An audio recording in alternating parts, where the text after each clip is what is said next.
começar com uma apresentação de uns 20 minutos. E, claro, eu queria agradecer a banca por ter acompanhado o Diego na qualificação, de ter vindo aqui, né? Eu sou João Teixeira, da Federal de São Carlos, né? Ele vai começar a audição após a apresentação. E o nosso colega João Virgílio Cutter, da Faculdade de Filosofia. Eu queria agradecer. Então, vamos lá nisso. Diego, por favor. Vou dar uma frente e hoje falar uma apresentação. Sim.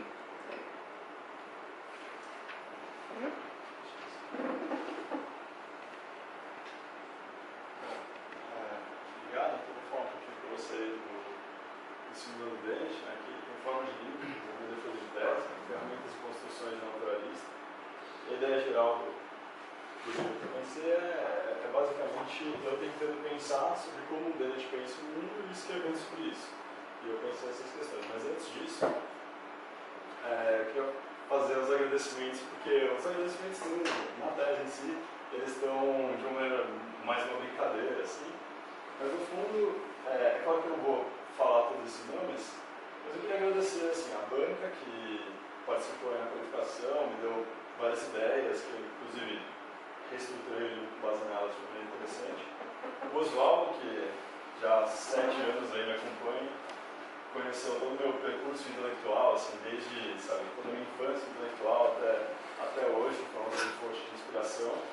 As minhas famílias, tias, tio, primos e primas, minha mãe e meu pai, e a minha família memética também, né, que é o IEF, o Instituto de Educação e Hereditary dos IEFs, e principalmente o João Lourenço, porque ao longo do meu curso de filosofia ele me acompanhou muito, a gente se criou junto, a gente se construiu como filósofos juntos.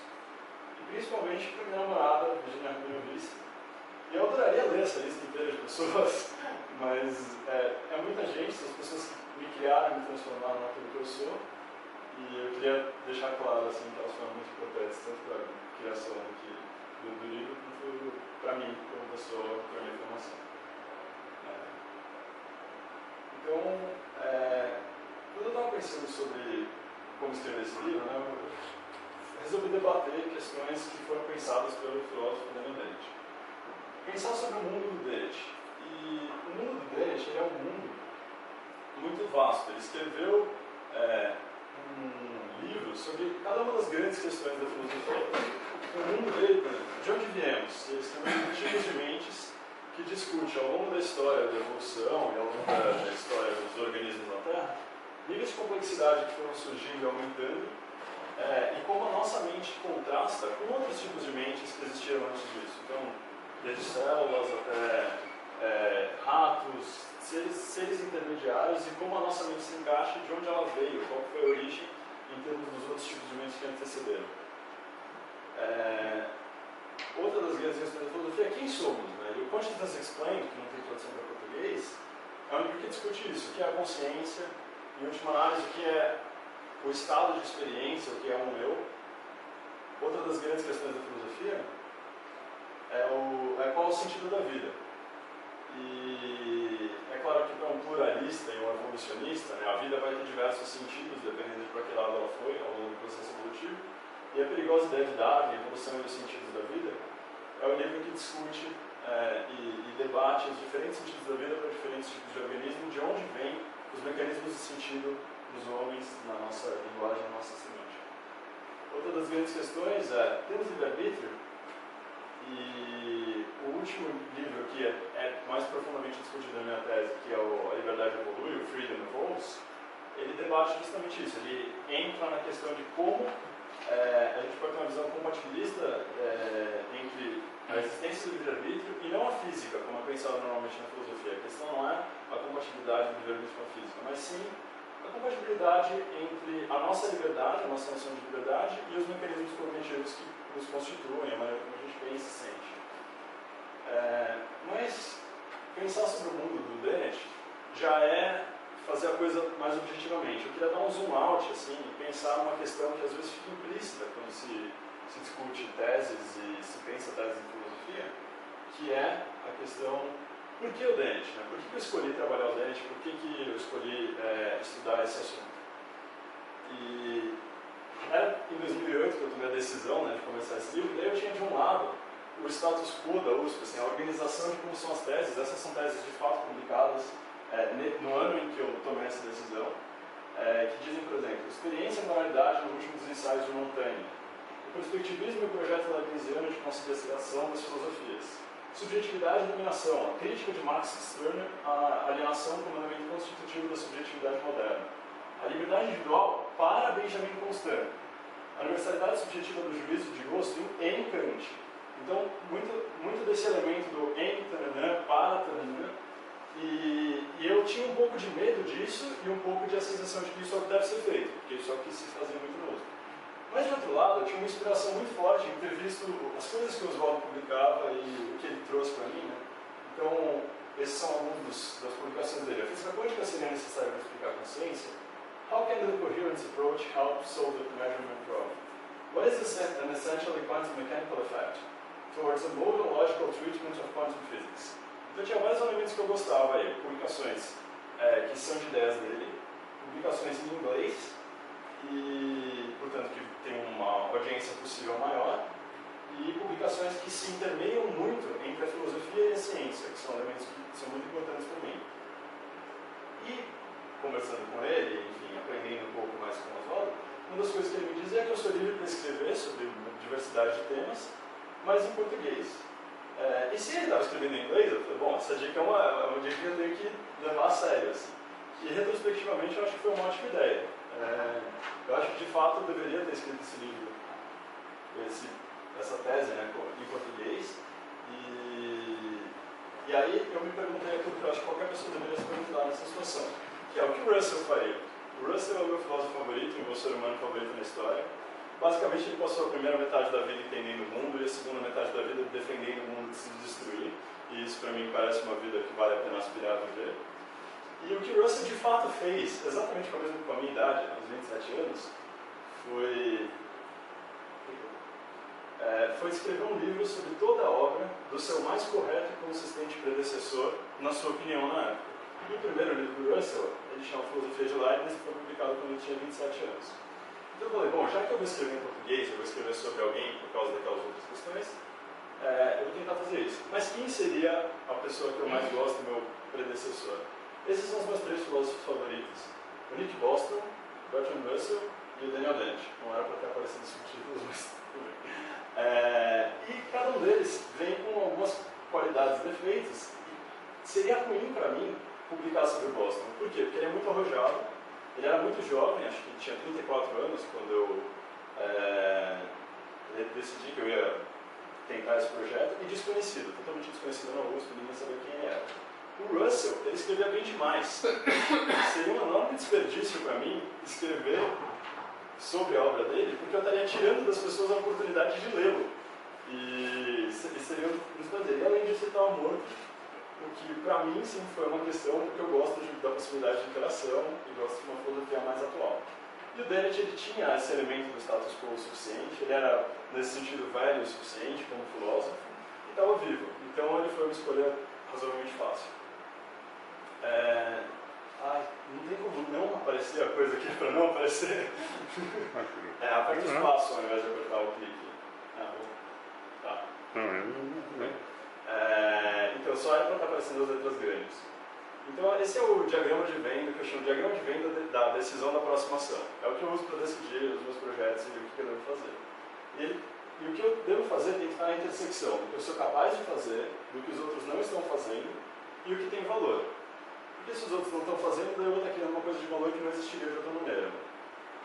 O que tem valor quando você está escrevendo em português? Eu acho que é uma escrita simples visando não filósofos, porque é o que atinge mais, tem a possibilidade de atingir mais gente. O que eu sou capaz de fazer? Rearranjar as ideias do Dennett. Ele já teve elas para mim, só tenho que reorganizar. O que os outros não estão fazendo? Os outros não estão criando um simulador e eu sou capaz de fazer isso. Os outros não estão desconstruindo o relativismo brasileiro, que é uma herança também da escola francesa, um pouco do marxismo, tem vários elementos, mas que eu acho que é importante, é uma coisa que tem valor e que não está sendo frequentemente feita no Brasil. E quando você junta todos esses elementos, você encontra então a razão pela qual surgiu a ideia do simulador do Dennett. Por que é um simulador do Dennett? Então, na verdade, ao simular o Dennett, o que eu estava fazendo era simulando o que o Russell faria e concluindo que o Russell simularia como o Dennett pensa o mundo. E isso, eu tive uma grande confirmação, né, do meu projeto, de que o meu projeto era válido, porque o Dennett mesmo, eu simulei o Dennett razoavelmente bem, no sentido de que o Dennett, em 2013, um pouco depois, alguns anos depois, escreveu um livro ele mesmo sobre o ferramentário de pensamento dele e tentando introduzir em parte esse ferramentário. Então, no mínimo, em algum sentido, isso foi uma confirmação para mim de que simular o Dennett geraria essa simulação, que foi o que ele mesmo fez. Mas, passa a música. Estou recebendo uma mensagem aqui do passado e o meu eu passado está dizendo: caro self futuro, pare de entrar no nível meta, né, em explicar a análise do livro, como que eu cheguei nele, e mostre um pouco do texto para eles agora. Carinhosamente, seu self passado. Eu vou discutir isso justamente sobre o próprio conceito de self. O que eu estava fazendo agora é uma reconstrução da minha história. O que eu estava fazendo justamente é uma reconstrução da minha história, né, e isso não deixa de ser um processo de criação de self. E eu vou ler um trechinho aqui do livro para vocês. São uns 5, 6 minutos. A palavra self, ela não é tão frequentemente usada em português quanto em inglês, mas pode ser ouvida ocasionalmente em algumas conversas. Alguém que conheça ambas as línguas provavelmente deve ter uma ideia mais ou menos clara de como ela deve ser utilizada, mas a ideia pode não ser tão imediata a um falante apenas português. O melhor auxílio para pensar sobre isso é imaginar uma situação na qual você está falando de si ou de outros na terceira pessoa, usando a palavra eu. Por exemplo, meu eu é incrivelmente irritante quando se trata de arrumar a casa. Ele parece uma pessoa sincera, mas o eu dele é mau. De certa maneira, você está fixando o que é persistente naquela pessoa e mesmo que ela mude de roupas, cabelos, de sotaque, etc. Nem sempre é imediata a problematicidade da ideia de um eu, ou de um alguém em geral. Tente por você mesmo atender a essa intuição de que evidentemente existe um você, provavelmente em algum lugar entre as suas orelhas e atrás dos seus olhos, e escrever um parágrafo sobre o que é o tal eu ou o self. As respostas em geral vão se dividir entre aquelas que não são muito explicativas, como meu eu, essa pessoa que está agora nesse corpo, caso no qual a palavra pessoa é uma bengala invisível para disfarçar o problema sem resolvê-lo, e aquelas que não sobreviveriam a uma análise minuciosa, como eu sou a soma de tudo que esse corpo faz, que pode ser aniquilada diante de questões como: e se eu transplantasse o seu cérebro para um outro corpo? Ou, inclusive, aquilo do qual você não tem nenhuma memória, que aconteceu no segundo dia da sua vida? É bastante mais difícil do que parece entender o que somos, caso realmente nos proponhamos essa tarefa. E há aqueles que defendem que, em última instância, não há um self. Da mesma maneira que não há uma massa de gás pensante habitando meu corpo de uma maneira invisível, como pensavam os povos antigos. A questão a respeito de nós, ela pode ser refinada de várias maneiras, e a sequência que talvez foi mais profícua na filosofia pode ter sido a substituição dessa pergunta: existe um self? Por o que é um self? E desta para a outra: o que determina a identidade pessoal? E finalmente para: a identidade pessoal é o que interessa? E essa última questão foi bastante discutida pelo filósofo Derek Parfit ao longo de sua carreira, de mais de 30 anos, e culminou em um artigo de 2007 que chama Is Personal Identity What Matters? Um artigo de 90 páginas, muito interessante. E o que Dennett vai oferecer para nós nesse campo é uma maneira de pensar o self que seja consistente com o que a gente conhece da realidade. Uma noção que é compatível, ao mesmo tempo, com os usos que fazemos da palavra e com aquilo que sabemos sobre nós, desde sermos constituídos por pequenos recursos simples que se organizam em cadeias de fama e constituem a nossa inteligência, nossa mente, né, que até não sermos um nós, um sentido metafísico, triunfal de um nós, que executamos o entendimento, ou que façamos acima e além das partes que nos constituem, os processos de significação. Não sei se vocês já viram, mas existem os experimentos de cortar o corpo caloso, né, separar o cérebro da pessoa em dois. Então, elas se tornam dois indivíduos, em certo sentido, habitando o mesmo corpo. E se colocarmos uma palavra do lado que não pode ser acessada pelo sentido de fala e pedirmos para que a pessoa faça um desenho só com a informação visual, a mão faz um desenho daquele objeto da palavra. A pessoa, no entanto, não sabe explicar por que fez aquele desenho. Então ela prontamente inventa alguma razão.